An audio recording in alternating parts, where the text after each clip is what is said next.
The proceeding has ended.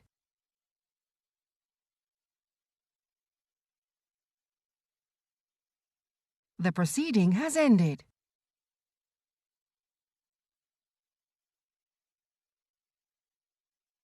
The proceeding has ended.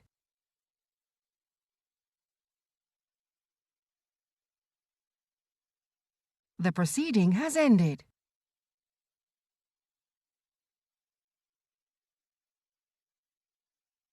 The proceeding has ended.